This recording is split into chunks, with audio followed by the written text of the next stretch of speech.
Baik, bismillahirrahmanirrahim. Assalamualaikum warahmatullahi wabarakatuh. Waalaikumsalam warahmatullahi wabarakatuh.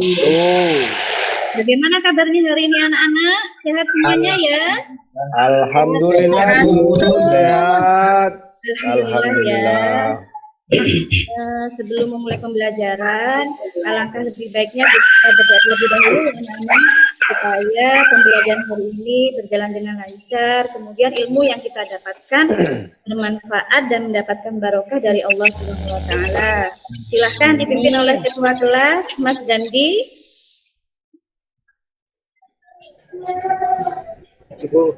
Marilah teman-teman sebelum kita belajar, marilah kita berdoa terlebih dahulu. Bismillahirrahmanirrahim.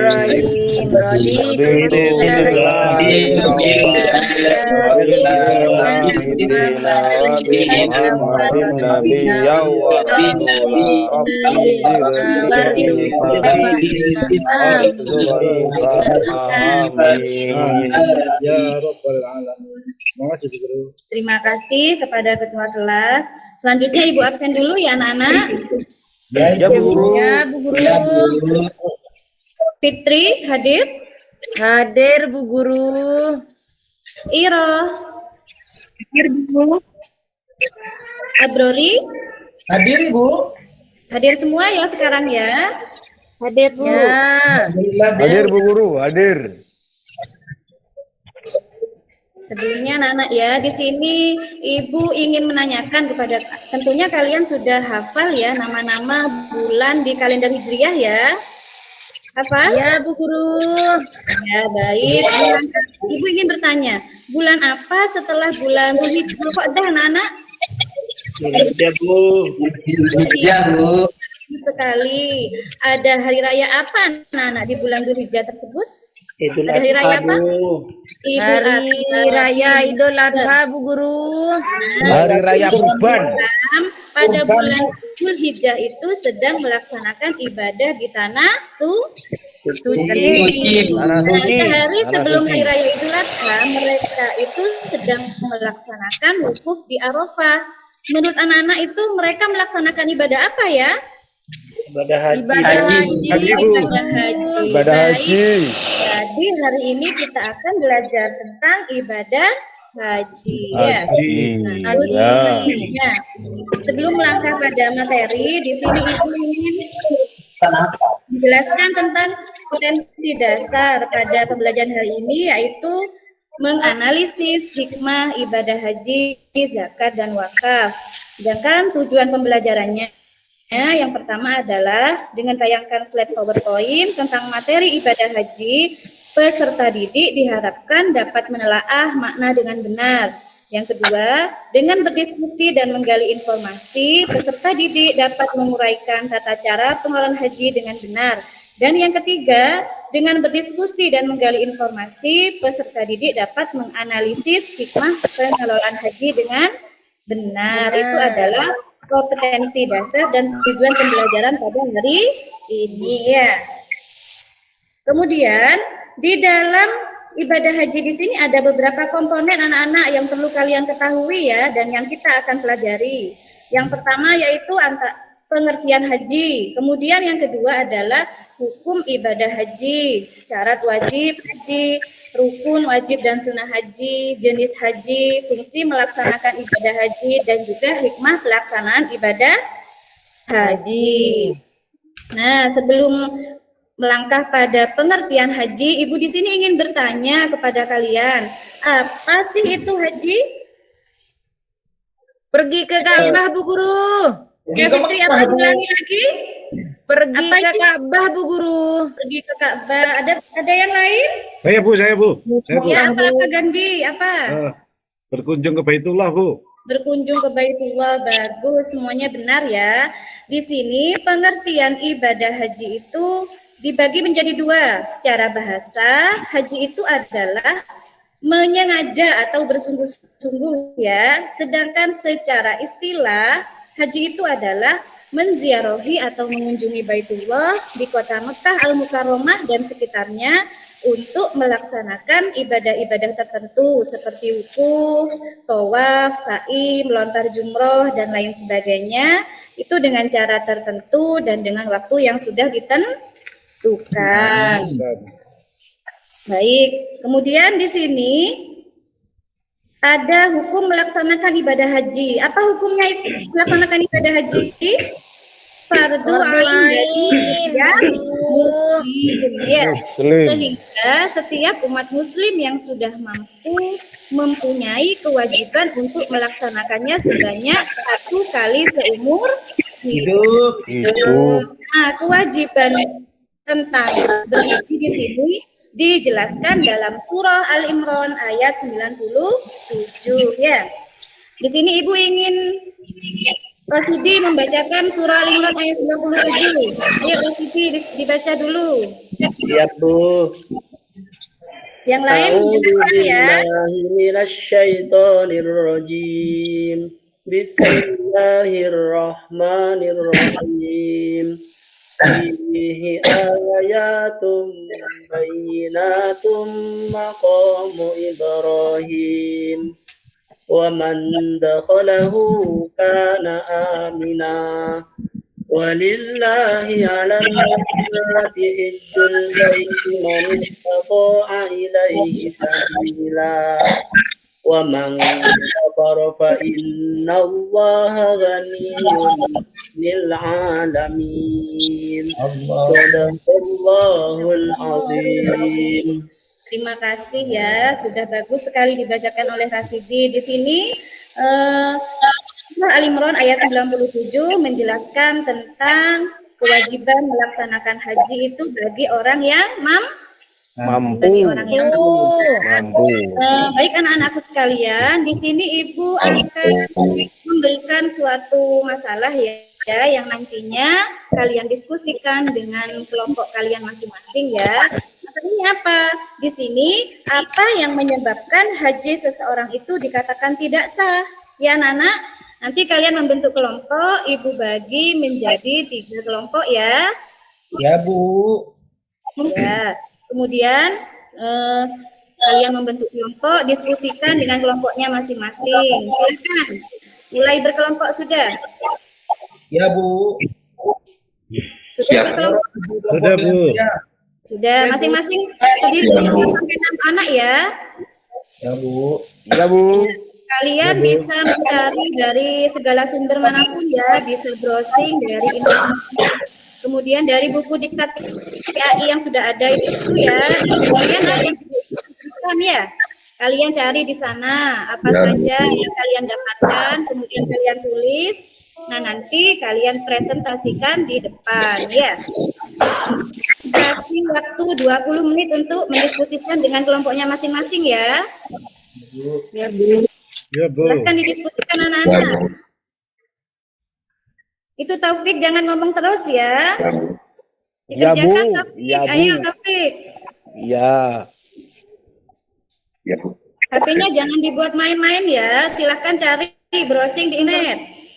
Ya, Bu. Siap, Itu Bu. main sama Fitri, Bu. Jangan main-main. Ayo dikerjakan biar cepat selesai ya. Fitri Sudah. suka nyala-nyala lah, Bu. Bu, sudah saya sudah, Bu. Tidak boleh mengganggu temannya Fitri ya. Bu, Ya, saya Bu. sudah dapat, Bu, jawabannya, Bu. Bagus. Sudah selesai semua ya. Ya, Bu. Ya, Bu. Sudah. Sudah, Bu. Nana? Sudah. Ya. Baik. Kalau sudah, silakan Ibu minta kelompok 1 untuk maju mempresentasikan ya. Kelompok 1 siapa ya tadi? Abrori ya? Iya, Bu. Saya, Bu. Februari, Bu. Ya, silakan. Silakan Abrori dipresentasikan. Ya, Bu. Saya mewakili dari kelompok kami mau mempresentasikan hasil diskusi kelompok kami, Bu. Bismillahirrahmanirrahim. Assalamualaikum warahmatullahi wabarakatuh. Waalaikumsalam warahmatullahi wabarakatuh. Nah, di sini yang menjadi penyebab ibadah haji seseorang itu dikatakan tidak sah, itu karena salah satu rukun hajinya itu tidak dikerjakan. Jadi rukun tersebut menentukan keabsahan dari ibadah haji. Nah, Rukun haji itu diantaranya adalah ihram, wukuf, tawaf, sa'i, tahallul, dan juga tertib. Jadi rukun haji tidak dapat digantikan dengan denda lainnya. Rukun haji merupakan syarat wajib yang harus dilakukan oleh setiap jemaah haji.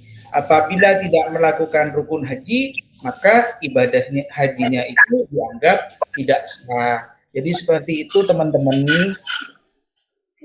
Ya, sudah, terima kasih ya. Beri tepuk tangan untuk kelompok 1. Luar biasa sekali ya, bagus ya. Ternyata kalian benar-benar mencari ya, benar-benar mengerjakan tugas diskusi dari Ibu ya. Selanjutnya, apa yang bisa kita ambil dari pembelajaran hari ini anak-anak? Mungkin ada yang bisa menyimpulkan? Iya, Bu. Ya, Bu. silakan Galuh, disimpulkan. Kesimpulannya bisa saya tarik ada 3 poin, Bu. Ya, silakan. Poin yang pertama, ibadah haji itu artinya mengunjungi Baitullah di kota Mekah, melaksanakan ibadah tertentu dengan cara tertentu dan dengan waktu yang sudah ditentukan. Yang kedua, ibadah haji itu hukumnya wajib bagi setiap muslim yang mampu. Mampu di sini maksudnya meliputi kemampuan dari segi finansial maupun kesehatan fisik dan mental. Ibadah haji dikatakan tidak sah. Ini poin ketiga ya, Bu. Ibadah haji dikatakan tidak sah disebabkan salah satu rukun hajinya tidak dikerjakan atau ditinggalkan. Rukun tersebut merupakan keabsahan ibadah haji. Rukun haji itu diantaranya ihram, wukuf, tawaf, sa'i, tahallul, dan tertib. Demikian Bu, kesimpulan dari saya. Bagus sekali. Berikan tepuk tangan untuk Galuh. Terima kasih ya. Ternyata kalian sudah pintar sekali untuk menyimpulkan pembelajaran hari ini dari awal sampai akhir ya. Baik anak-anak, mungkin ada yang ditanyakan? Ada Bu Guru. Ya, apa Fitri? Silahkan. Apa itu rukun haji, Bu Guru? Oh, rukun haji ya. Rukun haji itu adalah syarat wajib yang harus dilakukan saat menunaikan ibadah haji. Ya, rukun haji itu ada 6. Yang pertama adalah ihram, yang kedua adalah wukuf, yang ketiga adalah tawaf, yang keempat sa'i, yang kelima tahallul, dan yang terakhir adalah tertib. Paham, Fitri? Sudah paham, Bu Guru. Ya, terima kasih. Bagaimana hari ini anak pembelajarannya? Senang atau bosan? Menyenangkan sekali. Alhamdulillah. Makanya ya, anak-anak aku sekalian untuk tugas di rumah, tugas paling ya LKPD ini sudah share di WA grup kelas ya. Ini nanti dikumpulkan paling lambat besok ya anak-anak, karena pertemuan yang akan datang kita akan belajar tentang tata cara pengelolaan zakat. Tetap semangat semuanya ya untuk pertemuan selanjutnya, dan kalian harus terus belajar untuk materi minggu depan ya. Iya, Bu. Sebelum diakhiri, kita membaca hamdalah bersama-sama ya anak-anak. Ya Bu. Ya Bu.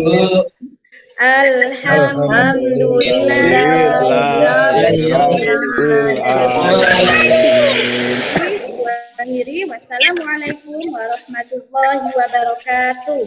Waalaikumsalam warahmatullahi wabarakatuh.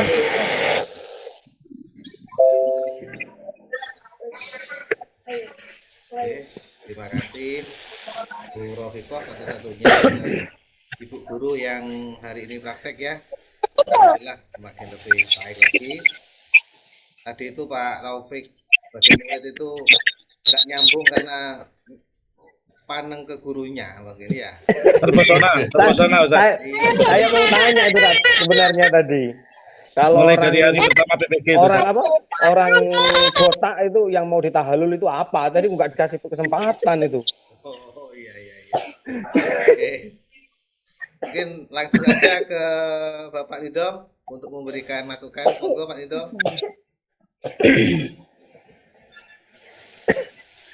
Terima kasih Bapak. untuk Bu Rofiko. Sebagaimana biasa kita komentari masalah dari pembukaan, kemudian inti dan penutup.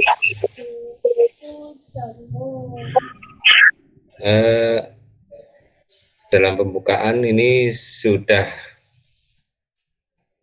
itu melaksanakan sesuai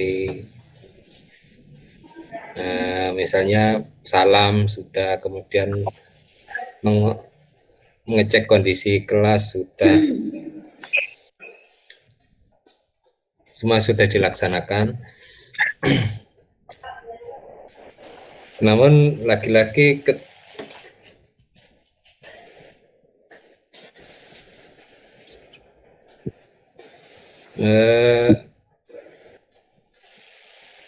sebaiknya perlu menyampaikan langkah-langkah yang akan dilaksanakan ya, sehingga jelas kegiatan belajar mengajarnya. Yang tadi itu kayaknya setelah menyampaikan tujuan langsung langsung ke materi ya.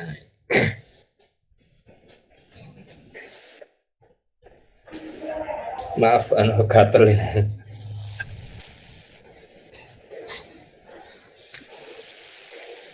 Kemudian dalam kegiatan inti sudah cukup baik ya. Ini yang dipilih model pembelajarannya PBL ya. Iya Pak. PBL. Iya, Pak. Kemudian sama dengan Pak Abrori tadi yang PBL dan saintifiknya. Memang seperti apa yang dikatakan Bapak dosen tadi dalam daring ini untuk pembentukan kelompok dan berdiskusi di kelompok ini memang kurang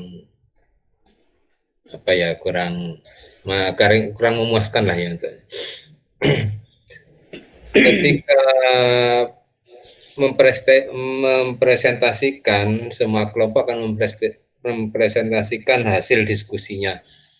Ini sebaiknya semua ketua kelompok mempresentasikan hasil diskusinya, bukan hanya satu orang saja, tapi semuanya ketua kelompok.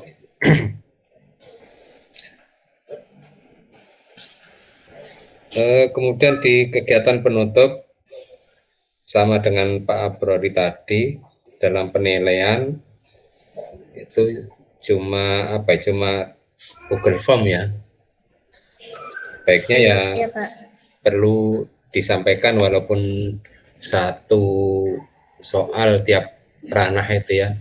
Misalnya pengetahuan satu soal atau keterampilan satu soal, kemudian ranah sikap ini satu soal perlu disampaikan dalam kegiatan ini. Nah, kemudian apabila akan lebih baik ya ketika ketua kelompok setelah mempresentasikan hasil diskusinya ini diberi aplaus bagaimana ya, sehingga ruang kelas atau keadaan kelas itu semakin menyenangkan ya, begitu, atau diselingi dengan ice breaking ya. Namun karena ini daring ya, kalau bersama-sama itu rasanya enggak bisa bersama-sama ya dalam kegiatan daring ini. Misalnya dikasih tepuk atau bagaimana itu enggak bisa untuk bersama-sama ya. Bisa dikasih tepuk 1, tepuk 2 kan bisa itu. Ini jadi itu kegiatan yang dilakukan oleh Bu Rofiko ya, cukup baik ya. Namun kurang hidup lah, kurang menyenangkan untuk kurang hidup kelasnya itulah. Saya kira itu Monggo Bapak. Oke. Terima kasih Pak Nido selaku Guru Pamong telah memberikan masukan, kritik dan saran. Mungkin terakhir saya ingin memberikan sebuah wawasan saja secara umum pada umumnya. Kalau saya lihat di RPP dan pelaksanaannya kadang itu Bapak Ibu bingung ya. Bingung ini antara pendekatan, model, metode, strategi dan teknik. Itu perbedaannya apa? Jadi gini, ada pendekatan yang paling tinggi itu. Pendekatan itu apa? Naungan yang paling tinggi. Pendekatan itu diantaranya misalnya ya, behavioristik, konstruktivistik, scientific, ya, kognitivistik. Nah, itu namanya pendekatan. K13 menggunakan pendekatan scientific. Itu pendekatannya. Pendekatan dijabarkan melalui model. Model itu macamnya banyak. Ada PBL, ada PJBL, ada CTL, ada Discovery Learning, ada Cooperative Learning dan seterusnya. Itu namanya model pembelajaran. Menjabarkan dari pendekatan. Nah, saya lihat di milik jenengan itu hampir semuanya menggunakan model PBL, Problem Based Learning. Karena memang di PPG ditentukan dua pilihan, PBL atau PJBL. Mayoritas memilih PBL. Nah, PBL itu tidak tiba-tiba bisa diterapkan tanpa adanya metode dan strategi. PBL modelnya ya, di RPP muncul PBL. Nah, metodenya menggunakan apa? PBL menggunakan metode diskusi, ceramah, tanya jawab, karya wisata, bermain peran, itu namanya metode. PBL menggunakan diskusi, misalnya begitu ya. Nah, diskusi yang seperti apa? Lalu dijabarkan melalui strategi. Diskusinya itu macam-macam diskusinya. Ada diskusi menggunakan strategi jigsaw, diskusi menggunakan the power of two, diskusi menggunakan media cut short misalnya, menggunakan everyone is the teacher, itu namanya strategi.